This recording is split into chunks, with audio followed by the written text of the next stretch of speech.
Good morning. It is Monday, April 15th. Monday is my favorite day of the week, believe it or not. It is for me the day of new beginnings. Whatever I messed up last week, I write it down on Sunday and I say, I'm going to fix it this week. So, anyway, today is Monday, and today I'm going to give you um, a little tidbit about emotional eating. But first, I want to tell you a story about a vacation when I was a very young girl. I think I was like 14 when this happened. My sister Priscilla married a sailor, and they were stationed in Pensacola, Florida. We lived in New Orleans, so that was not a long way to go for us. And my mother and father decided they were going to get rid of us. So they took us, drove us to Florida, and left us with a sister. Well, honey, my brother in law, of course, he was on the ship all day. My sister worked, and we were stuck in her house all day long. We were in that, well, it was lovely because we could go to the beach, but we had to get a ride to the beach. So when they were working, it was miserable. We had to sit around the house. We could watch TV, but back then it wasn't like it is today. You didn't have all those channels. You had soap operas, and that was about it. And my brothers were bored sick, and so were we. And we would sit around and try and think of things to do, and there wasn't much. And we would watch soap operas, and on the soap operas, they were always drinking. So we decided to drink.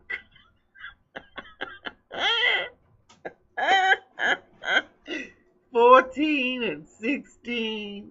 My brothers were what, 10 and 8.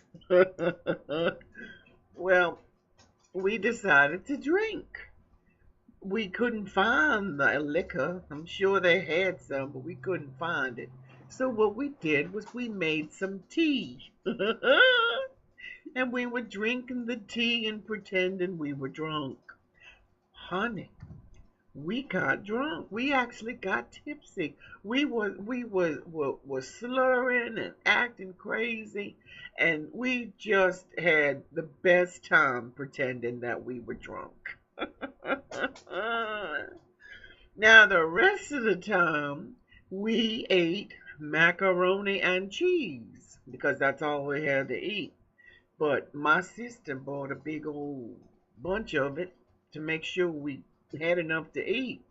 And we ate that macaroni and cheese. We went through the the cupboard, and I don't know, maybe she bought ten for the week. Well, in 3 days it was gone. Because we were bored. We didn't have anything else to do. And we were going crazy. So we pretended we were drunk. And of course, we ate one box of macaroni and cheese after the other, after the other. And then it was all gone. And she had to go to the store to get more food. Oh my goodness. But lots of times when we're eating, we're bored.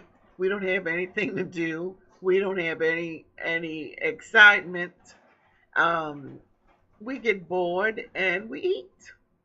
It's not that we're hungry. It's not that we're um, needing food. It's just that we are bored and we want to eat something. Just like those kids in in Pensacola wanted to be at the beach, but we couldn't go to the beach, so we had to. So we felt like we were in prison. We just couldn't stand being in that house a minute longer, and all we could do was eat that macaroni and cheese. And I promise you, what she had thought was going to last us for a week didn't last us a couple of days because we were that bored. So it begs the question, what happens to an individual who isn't happy with their life and they're bored with it. What do? Well, sometimes they they eat because there's nothing else for them to do, and they don't feel like doing anything else, and they don't have any plans or aspirations, and they just feel disappointed in themselves, and so they eat. So what would be the solution for this problem? Hide the macaroni and cheese.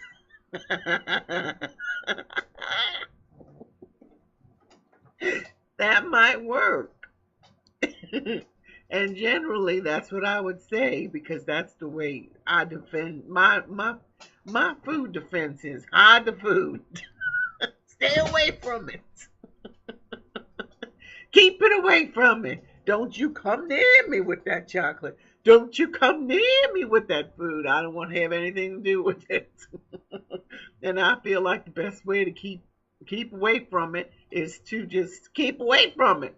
So that's my biggest defense when it comes to food. I like to stay away from it. I keep it as far away from me as I can.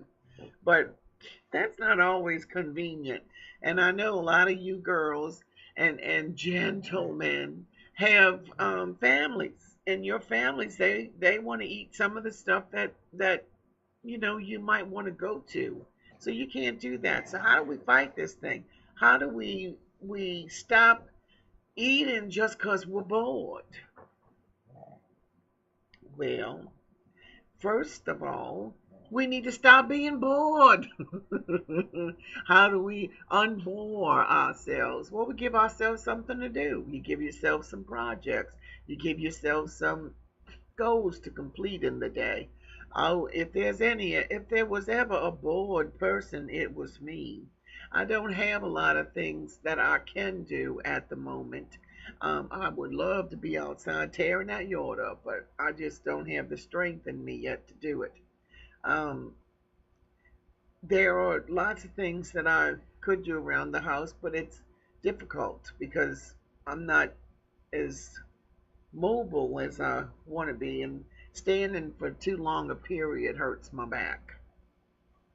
So, how do I prevent myself from getting bored? How do you prevent yourself from getting bored? By giving yourself something to do that you can do, giving yourself something to do that you can accomplish, by making goals for the day, for the week, that you can work toward to accomplish, to make yourself feel good about actually doing it. And when you do that, it gives you a boost. It makes you feel good because you conquered the thing that you set out to do. You did it, and you gain confidence from that. And when you gain confidence from that, you say, what else can I do? Now, when you're setting your goals for the day and when you're giving yourselves jobs to do, just make sure that it's something that you can actually do. Don't tell yourself, oh, I am going to clean out the garage. I am going to wash and power wash the patio. I'm going to get out there and power wash the sides of the house and clean all the windows. And I'm going to do all of that stuff. If you can't possibly do all of that stuff in a day. So don't give yourself that kind of a goal. Give yourself something that you know you can do. For instance, I'm going to go in my room and I'm going to clean out my dresser. My dresser is so full of clothes right now, I can't close the drawers. So I really need to get in there and clean out those dressers. I don't like doing that though, but that's one of the things that I could do, and I could accomplish that in a day. You can do the same thing. Find a job that you can do to keep yourself busy so that you don't get bored with your life. And once you accomplish that thing, then you feel good about yourself and you want to move on to do more and accomplish other things. Now, really important for us to to believe in ourselves, know that we can do the things that we set out to do, and not to become discouraged with what we think we can't do and push for that. Like for me, I know that I cannot get out there and run up and down my backyard. So for me to tell myself, okay, you're gonna get out there and you're gonna pull all the weeds and you're gonna plant all of the gladiola bulbs and you're gonna plant all of the spring bulbs and I can't do it. There's no way I can do it. So for me to give myself that goal and to go outside and to not be able to do it, I'm setting myself up for defeat. And that's not what you want to do. You want to give yourself something accomplishable, something that you can do. And then when you do, you'll feel better. And in the process, you will be making yourself busy so that you don't become bored. Now I know lots of y'all got jobs and you got to go to work, and while you're at work, you're getting bored at work too.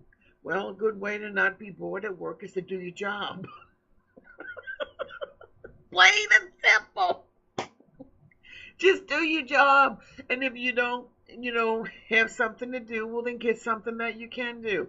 Just do your job efficiently, and then when you come home, if you're bored, then you take up where I told you. And that's my emotional eating tip for the day. The bored binger. Let's let's attack him with the healthy ninja, and that's how you beat the bored binger. I like that.